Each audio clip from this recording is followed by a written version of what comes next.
नमस्कार, मैं हूं एस.के. अनिल और आज के इस एपिसोड में हम चर्चा करने वाले हैं how to fix SSL of cusp. 1 से लेकर के 12 घरों के जो एसएसएल प्लैनेट हैं उनको किस प्रकार से फिक्स करें। अभी कुछ दिनों पहले मेरी बात किसी से हो रही थी, उन्होंने कहा था कि भाई जब आप सब लॉर्ड की गणना करते हैं तो वो कुछ सेकंड्स के अंदर जो है वो सब लॉट बदल जाता है। इतने इस प्रकार से कितनी मुश्किलें खड़ी होती होंगी सब लॉट फिक्स करने के लिए। तो मैंने उनको कहा कि सब लॉट फिक्स जो है वो किसी तरीके से करते हैं। ऐसा नहीं है कि बिना किसी तकनीक के जो है वो आप एसएसएल को फिक्स कर लें, और एसएसएल को फिक्स करने में कोई विशेष मुश्किल नहीं आती। फिर भी मैं उनके हितार्थ या उनके सहायतार्थ या उनकी जानकारी के लिए आज मैं आपको बताऊंगा कि किस प्रकार से किसी भी हाउस के एसएसएल को फिक्स करते हैं। एसएसएल को फिक्स करने का सबसे बड़ा जो रीज़न है वो ये है कि किसी भी हाउस का जो एसएसएल प्लैनेट है वो अपने अपने भाव से संबंधित प्रोमिसेस जो है वो बयान करता है।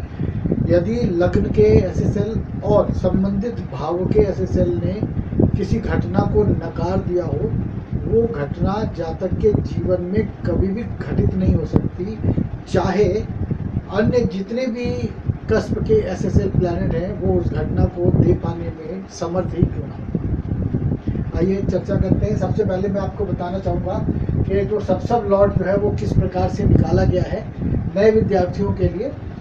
आप देखते हैं कि किसी भी कुंडली के अंदर एज पर गिवन टाइम जब आप कुंडली कास्ट करते हैं तो जो प्लैनेट है या जो हाउस है वो किसी न किसी राशि यानी कि साइन में ज़रूर होता है। और 1 से 12 साइनों के अंदर जो है वो 1 से 27 नक्षत्र जो है वो निहित होते हैं। नक्षत्र यानी कि नहीं हिलने वाला। तो क्या है, यहाँ पे जो कोई भी राशि है उसके अंदर 3 नक्षत्र जो है वो होते हैं। मान लीजिए अश्विनी, अगर मेष राशि है तो मेष राशि के अंदर अश्विनी, भरणी और कृत्तिका, और यदि भरणी राशि है तो कृत्तिका, रोहिणी, मृगशिरा, मिथुन है तो मृगशिरा, आद्रा और पुनर्वसु, कर्क है तो पुनर्वसु, पुष्य, आश्लेषा। इसी प्रकार से सभी राशियों में नक्षत्र जो है वो फिक्स होते हैं। राशियाँ चाहे कोई भी हो किसी घर के अंदर, नक्षत्र उसी राशियों पे होते हैं, इसीलिए उनको नक्षत्र यानी नहीं हिलने वाला कहते हैं। तो हम एक जो नक्षत्र है उसको हमने 9 असमान भागों में विभक्त किया, जिसको हमने सब लॉट की संख्या दी है, और प्रत्येक फर्दर सब लॉट जो भी है उनको हमने फर्दर 9 अनइक्वल पार्ट्स में डिवाइड किया, तो हमने उसको सब लॉट की संख्या दी है। जो स्टार है, यदि किसी प्लैनेट का नक्षत्र स्वामी 1 से 12 घरों के अंदर जहाँ कहीं भी राशि स्वामी, नक्षत्र स्वामी, उप नक्षत्र स्वामी एवं उप नक्षत्र स्वामी होकर के उपस्थित होगा, और एनबीसी चार्ट के अंदर जहाँ जिस भाव में उपस्थित होगा उस ग्रह की दशा में उन भावों का फल मिलेगा। इसको हम प्राथमिक या नैसर्गिक भाव कहते हैं। जो सब लॉर्ड है वो प्राथमिक या नैसर्गिक भाव का जो फल है उसको स्वरूप देता है। जैसे मान लीजिए किसी प्लैनेट के द्वारा, ये मान लेते हैं मार्स जो है वो जुपिटर के नक्षत्र में बैठ गया, और जुपिटर जो है वो 7वें नंबर को दर्शा रहा हो, 7वें भाव में उपस्थित हो, तो हम ये कहेंगे कि मार्स की दशा में 7वें भाव का फल मिलेगा। अब 7वें भाव के फल से क्या तात्पर्य है? 7वें भाव से फल का जो तात्पर्य ये है कि 7वें घर के जितने भी सिग्निफिकेशन है उन सभी का रिजल्ट मिल सकता है। कैसा मिलेगा? यदि स्टार को डिवाइड करने के बाद जो सब लॉर्ड और सब लॉर्ड है वो 7 और यहाँ पे 5 और 11, ये हम सब लॉर्ड बोलेंगे और सब लॉर्ड बोलेंगे, और ये हम एस्ट्रियन बोलेंगे। तो ऐसे में जो कॉम्बिनेशन है वो मैरिज को दर्शाता है। जो भी हो, हमारा जो आज का मुद्दा है वो ये है कि हम आपको ये बता रहे हैं कि सब लॉर्ड को कैसे फिक्स करते हैं। सब लॉर्ड को फिक्स करने के लिए हम आपके जीवन का जो इवेंट है, पास्ट इवेंट, वो लेते हैं। जैसे मान लीजिए हमें किसी की कुंडली जो है ना वो रेक्टिफाई करना है, उसको पीटीआर करना है, तो हम क्या करते हैं कि लग्न के जो चारों को रूलिंग प्लैनेट है, राशि लॉर्ड, स्टार लॉर्ड, सब लॉर्ड और सब लॉर्ड, और सन के प्लस मून के जो राशि लॉर्ड, स्टार लॉर्ड, सब लॉर्ड और सब लॉर्ड हैं, वो इंडिविजुअली अपने PS, STL और SL के द्वारा 1 में, 7 में और 10 में घर के अंदर अपीयर होना चाहिए, जिसमें एक घर के अंदर जो स्टार लॉर्ड या PS होकर उपस्थिति अनिवार्य है, इसी प्रकार से 2 घरों के अंदर उपस्थिति होनी चाहिए। हम ये चारों के चारों जो भी को रूलिंग प्लैनेट्स हैं लगन के, सन के और मून के, वो हम मिलाते हैं तो पता चलता है कि ये जो जातक है वो उसका जो जन्म का समय जो है वो लगभग सही है। और अब बारी आती है हर भाव के SSL को फिक्स करने की। अब जैसे मान लीजिए कोई जातक जो है वो बहुत बीमार हो रहा है, बहुत बीमार है, फैटल डिजीज़ है उसको, तो हम कैसे देखेंगे?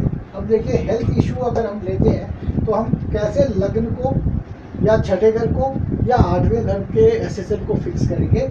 यदि प्रथम भाव के SSL प्लैनेट ये अपने स्टार लॉर्ड के थ्रू छठे घर के अंदर चला जाता है और सब लॉर्ड के थ्रू 1 में, 6 में, 8 में, 12 में या बाद केस में जाता है, तो हम ये कह सकते हैं कि लग्न ने रोग प्रॉमिस किया। तो हम अगर ऐसा SSL प्लैनेट लग्न का जो कि अपने स्टार लॉर्ड के थ्रू छठे भाव में जाता ही ना हो, 8वें में जाता ही ना हो, बाद केस में जाता ही ना हो, तो हम क्या समझेंगे कि ये जो SSL ऑफ द असेंडेंट है ये प्रॉपर SSL नहीं है और इसे बदलने की ज़रूरत है। तो कौन कौन से घर हमारे अच्छे हो जाते हैं?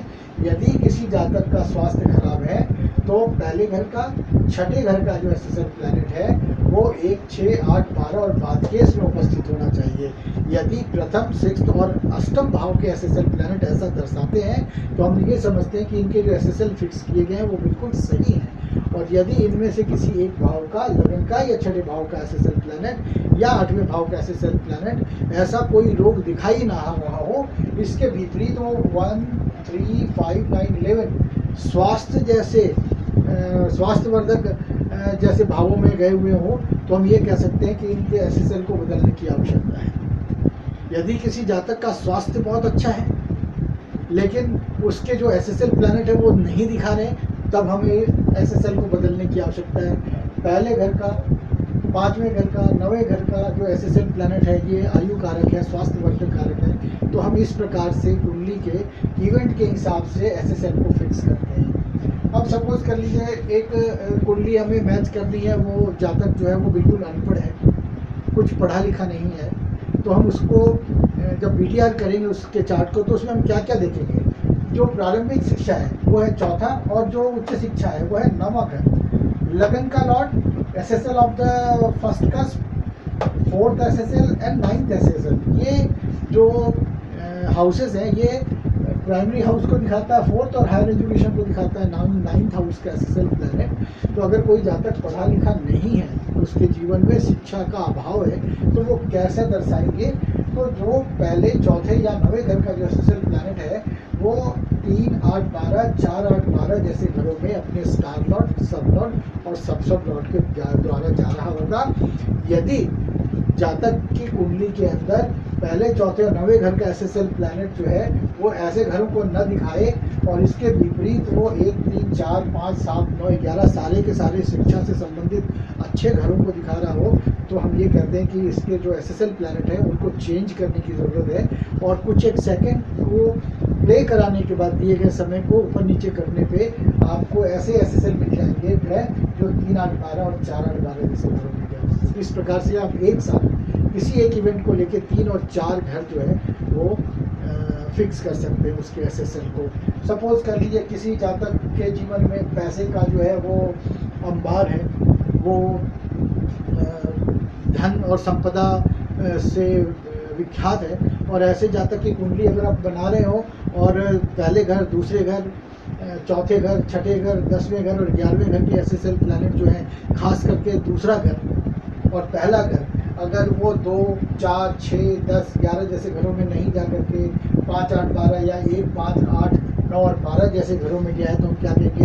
इनके SSL को बदलने की ज़रूरत है, चेंज करने की ज़रूरत है। तो आप देख सकते हैं कि एक एक बार में 4-4, 5-5 SSL प्लैनेट जो है वो फिक्स करते हैं। अब सपोज कर लीजिए एक बच्चा जो है जो अभी अभी जन्मा है, तो उसका तो कोई पास्ट इवेंट नहीं है। अब ऐसे में BTR करें तो हाउसेस के SSL को कैसे सेट करेंगे? मैं कहता हूँ कर सकते हैं। मान लीजिए जहाँ तक जो नवजात शिशु है उसके कुंडली में 9th हाउस को फिक्स कैसे करेंगे।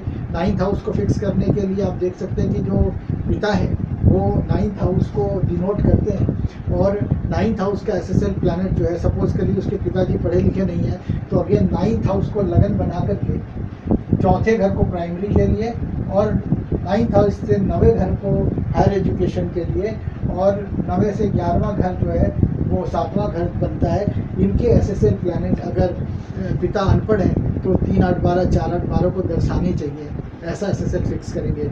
इस प्रकार से भी आप एसएसएल फिक्स कर सकते हैं। यदि किसी जातक की माता जो है वो रोहिणी हो तो कैसे वो फिक्स करेंगे। चौथे घर को लगन बना लीजिए बच्चे के, और वहाँ से जो छठा घर है यानी कि 9वां घर, यहाँ से जो 8वां घर है यानी कि 11वां घर, ठीक है, और यहाँ से जो बाद केस का घर बनेगा उसके जो एसएसएल प्लैनेट वही सेट कीजिए जो चौथे घर से रोगों को दर्शाते हैं।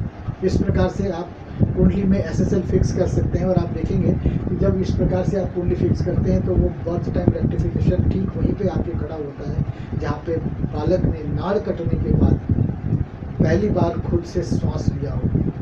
तो आप इस प्रकार से बीटीआर कर सकते हैं। और बीटीआर की पूरी जानकारी के लिए, बीटीआर कैसे करते हैं इसके लिए आप मुझे यूट्यूब और गूगल पे लॉगिन कर सकते हैं। आप सर्च कीजिए SK अनिल CIL या SK अनिल एस्ट्रोलॉजर, और आप देखिए हमारे वीडियोस कैसे करते हैं बीटीआर।